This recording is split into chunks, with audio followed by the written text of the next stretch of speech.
So please join me in welcoming to the stage tonight His Royal Highness Crown Prince Reza Pahlavi.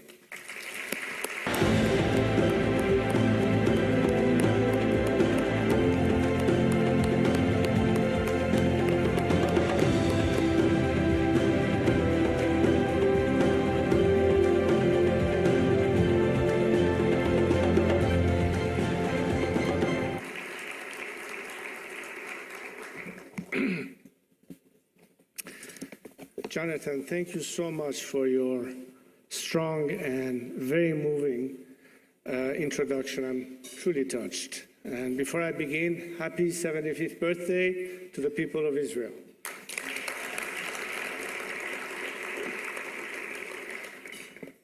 Ladies and gentlemen, good evening. It is a pleasure to be with you tonight to pay tribute to 110 years of the Anti-Defamation League's tireless work to combat bigotry. Your commitment to the fight against hatred, particularly against those of the Jewish faith, is honorable, and I thank and congratulate you for these efforts. I know that this audience is all too familiar with the scourge of anti-Semitism, the importance of fighting against it, and the necessity of educating about it. So I am here this evening to offer my thoughts on the cascading effects that anti-Semitism can lead to and the toll they can take. As a student of the practitioners of peace, from Gene Sharp to Dr. King to Gandhi, I have long respected the ADL's work. I believe its impact goes beyond a singular focus on anti-Semitism. Instead, your work helps counter all forms of discrimination. Because hate is hate, and wherever the passive normalization of hatred of one group is allowed, it makes a society that much more vulnerable to such poison being directed at others. I saw this firsthand in my country, Iran. The leaders of the 1979 Islamic Revolution and the founders of the current regime that has brought such horror upon my country were driven by a blind animus towards the Jewish people. As they took power, our leading statesmen were accused of being Zionist spies. Our businessmen and philanthropists like Habib El-Ghanian were executed. Indeed, the entire government was accused of being a Jewish conspiracy.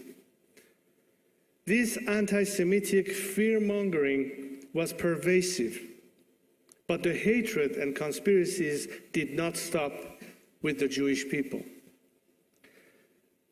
When the revolutionaries' anti-Semitic propaganda campaign became so pervasive, such as to appear normal, the hate-mongers and propaganda peddlers fixed their sights on their next targets. Iranian women quickly became the foremost target of the revolutionaries and their new government. They were publicly beaten, harassed, and segregated from the early days of the revolution. That was only the beginning. For 4 decades, they have systematically disenfranchised, most notably being legally considered to be worth half of a man.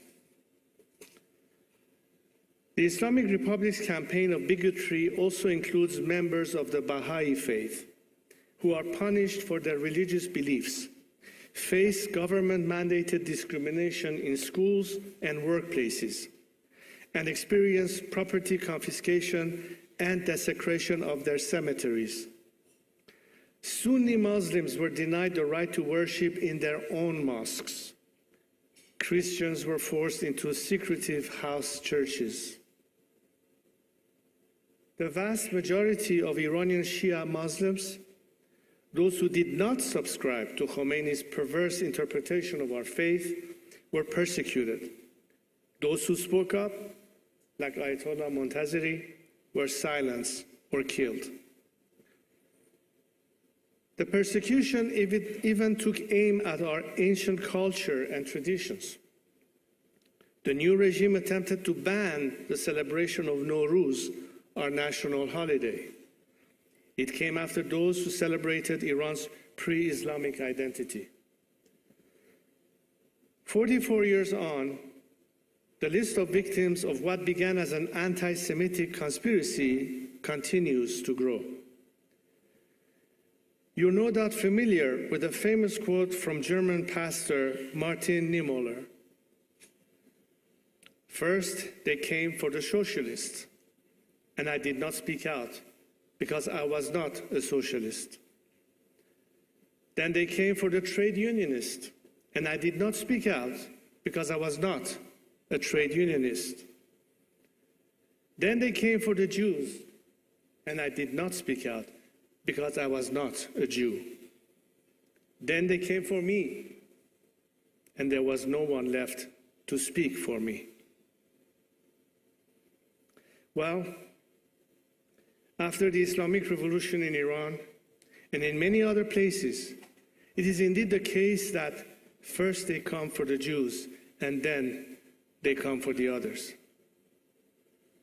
So that is why we must speak out. That is why I am here this evening, and that is why I went to Israel. I went to stand up against the Islamic Republic's anti-Semitism and to stand in solidarity with victims of the Holocaust in the face of the regime's Holocaust denial.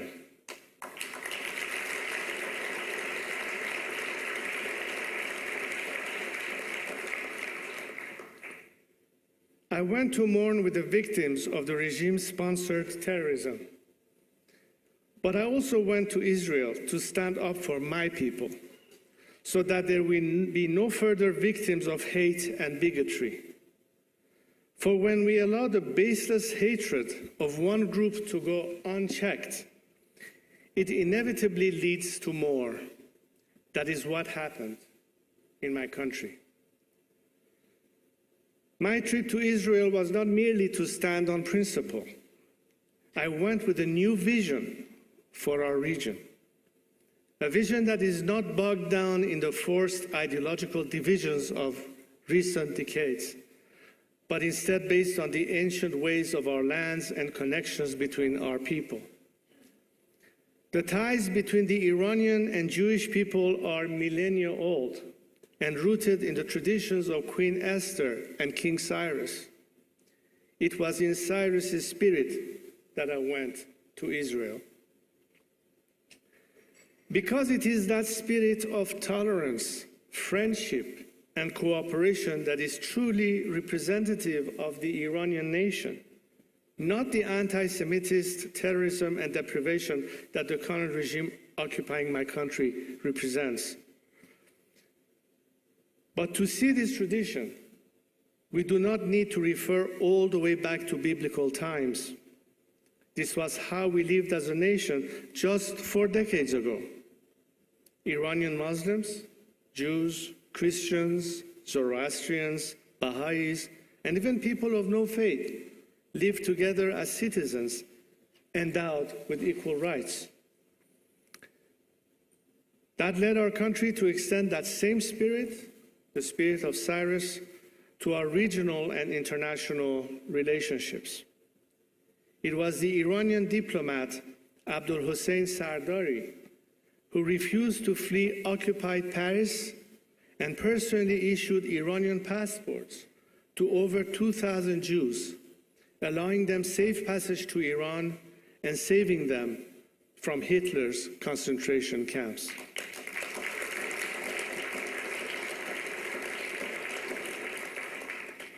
He was our Schindler. Today, it is the people of the Middle East, including religious minorities, who are fleeing the region and seeking refuge in Europe as a result of discrimination, oppression, and conflicts.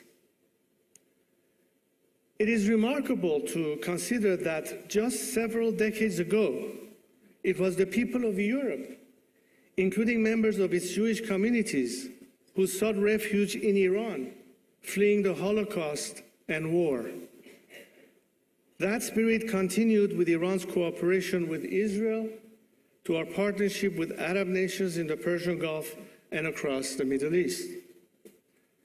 Today, the Abraham Accords remind us that it is still possible, but I believe that such peace will only be sustainable and will only reach its maximum potential for the betterment of the lives of all the people of our region when a secular, democratic Iran joins its ranks.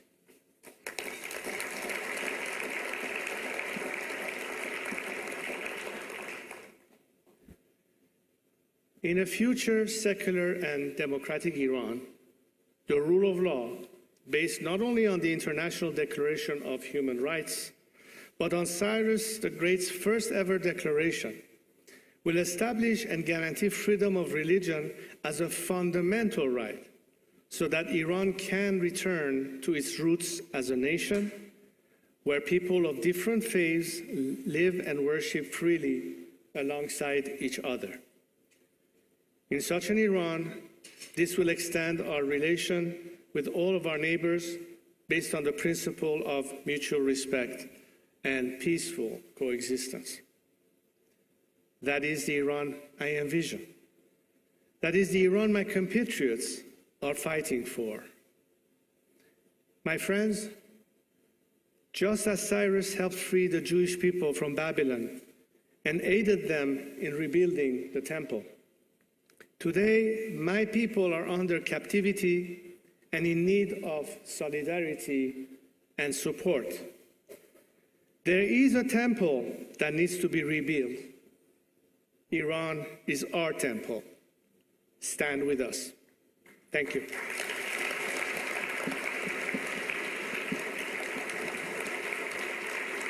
Thank you very much.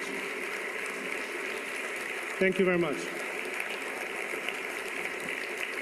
Thank you so much.